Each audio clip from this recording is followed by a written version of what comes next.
everyone. I wanted to show you really quick my newest book that I created, Gathering Moments. So this one is, I think, like, with not counting this larger portion or the stick, I think it's like a 4x6 or 4.5x6, something like that.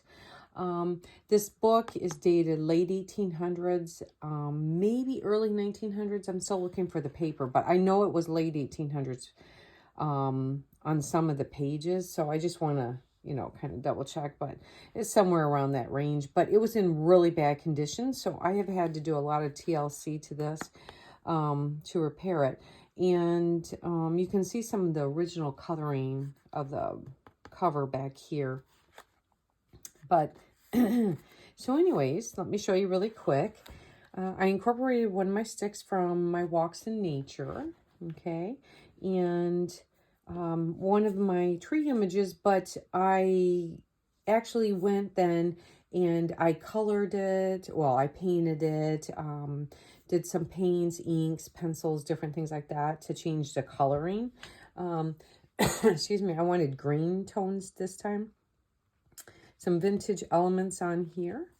And then if you follow my art, excuse me, at any point, you realize that you probably have seen this photo before. This was taken when I was in France. I happened to be at this fountain, water fountain, whatever, but it was really, really tall. So at the very top was this gorgeous sculpture and these little cherubs. And so I angled my camera up and started taking photos, but little did I realize that in the moment, the exact moment that I was snapping the photos, two birds had landed exactly in the right place. How blessed was that? And so this is one of my favorite photos that I like to incorporate with my art pieces. And then another vintage book cover that was falling apart. Okay, and then just some random pieces of, papers while I was in France I picked up. Like this one's a 1945 watercolor paper. Some elements from the book spine, images, image transfer on an envelope, some more watercolor paper, some more images. I created, it kind of feels like a bookmark is what it makes me think of that I created. And put the word moments inside. Okay, some old vintage buttons, some papers that I had echo dyed. You can see more of it on this side, some words. This one was from 1898. I love the blue tones. Okay, some words about kind hearts. The other side of that paper, that letter. Some more of my echo dyed papers. I just love these. Some more blank papers, an envelope. Okay, just some random pieces of paper. Some more echo dyed paper. Some handmade papers. The heart speaks in many ways. And more of my echo dyed papers. Okay. Two hearts, one love. Oops. Let me see if I can get that apart. Okay. Ultimately, love is everything. This is a cloth vintage ruler or tape, measuring tape. Some more echo dyed fabric, some pages. And then when you get to the back, I incorporated a pocket with a locket that actually opens. And then scribbled X and O on it.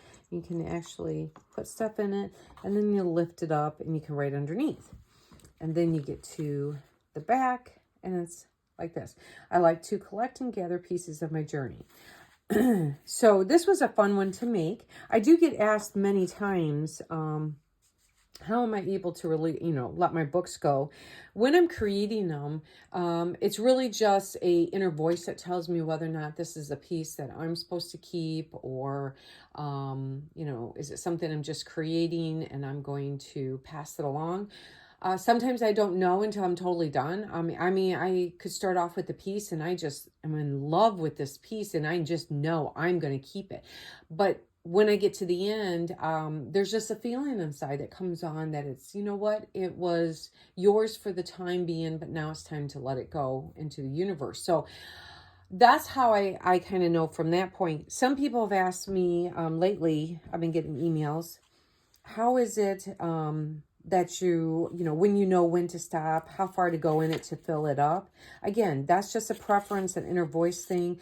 You will see some of my books where I have just filled them up with, words and drawings and painted pages and things like that. Some of those books, I just felt like that's what it needed. And some of those books that you see, I thought I was going to be keeping them. And I found out that after I had it for a little bit and it was just time to let them go. So I'm not sitting down and creating the book and have all of these, like checklists, this is what I want to do. Every step that I take is an intuition. It's a feeling. It's what do I want to express? All my art that I've created is a reflection of my journey of life. So that is where I'm able to tap into my inner voice, because I'm not just creating a piece just to create it. There's a message that I want to share. There's a vision I want to share. There's, maybe I want to do some sketching or painting in it. Everything that I'm creating has to do with me. So I'm just, when I create my books, some of them I may feel like I want to go further with them. Others I may leave totally blank. So by not putting that checklist off in front of me and creating it, it allows me to just freely play and have fun and not have an agenda. I don't know where I'm going to take this book. I don't know if it's going to be a book. Maybe I'm just going to create a front cover and that's all I do. So for this book, I just created a front cover, worked on the covers because they had to, I had to do a lot of TLC on them to get them, usable. And then it was just one of those things where I thought, okay, I'll make it into a book. And I started tearing all my pages and I started, they were just blank pages, watercolor paper. And then I pulled out my cover, and then all of a sudden it's like, oh, wow, I really want a message to show. So everything is a step that I'm taking, just like I take a step in life. I'm not trying to plan out, what's my next step? Where am I supposed to go? When I wake up in the morning, this is how my life's going to plan out. I can have an agenda, but I'm always willing to shift it at any given moment. And that's how I incorporate it into my art too. I'm not sitting down with all this expectation. I just came in and I wanted to create a cover. And then from the cover, I was like, ooh, I would love to write on the spine. I wonder what that would look like. I'm not sure if that really cleared anything up for anybody. But that is how, some of the things each day I approach my art in my studio a different way. So, when I created this book, that's what I did. Sat down and I'm going to have fun. I want to work with nature. What do I want to do? Flower, tree, sand. Do I want to do a beach scene? What do I want? A forest. Just sit down and play. If it's a dud, start over again. Put more paint on, do whatever. I'm not expecting anything. I'm just approaching it by having fun. And yes, I sell my art, but I'm not creating it for that purpose. I'm creating it because inside me, I need to get the message out. I need to, whether it's, sketch, draw, paint, whatever it is, the vision that's in my head, I want to get that out so then I can move on to the next thing. And I do. And if it's something comes of it, I create a book out of it, that's great. If it's just a piece of, cardboard that I painted on and I'm not going to do anything with it, it gets put aside until somewhere down the road, it gets put into a piece of art or something. I'm not expecting anything.